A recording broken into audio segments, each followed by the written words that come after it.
The idea of bringing mages and mystics together to study their abilities and put them to use for the benefit of the public was first proposed during the Second Era.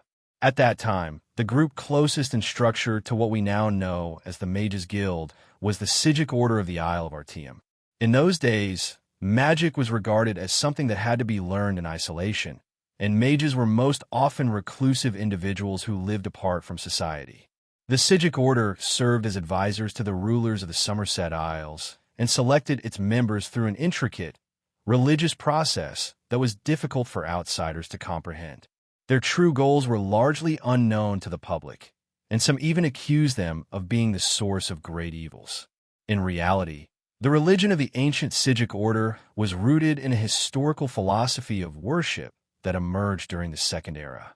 When Venus Galerian, a Psijic from Artaeum and a student of the renowned Iacasis, began gathering mages from across the Summerset Isles, he drew considerable attention. He conducted experiments just outside the city center of Firsthold, and at the time, there was a prevailing belief that magical experiments should be performed in places where humans were few. Even more surprising was Galerian's claim that he could provide magical items, potions, and even various spells to ordinary people for a set fee. Magic was no longer limited to aristocracy or intellect alone. Galerian was summoned before Iacasis and King Rillis XII of Firsthold to explain the purpose of the organization he had founded. That Galerian speech was never recorded is undoubtedly a tragedy, though it has at least given historians ample opportunity to speculate and amuse themselves over his talents for deception and persuasion. In the end, however, the proposal was approved. Immediately after the guild was founded, its first priority was ensuring security.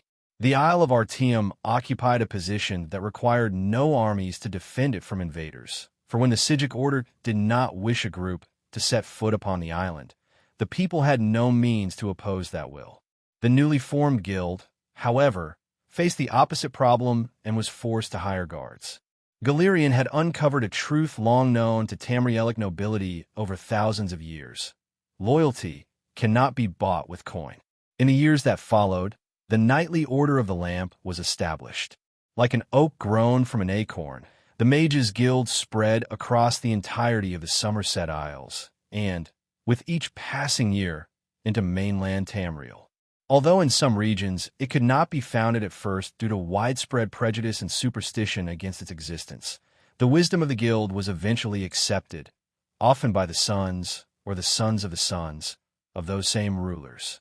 From that point onward, the Mages Guild became a significant power in Tamriel.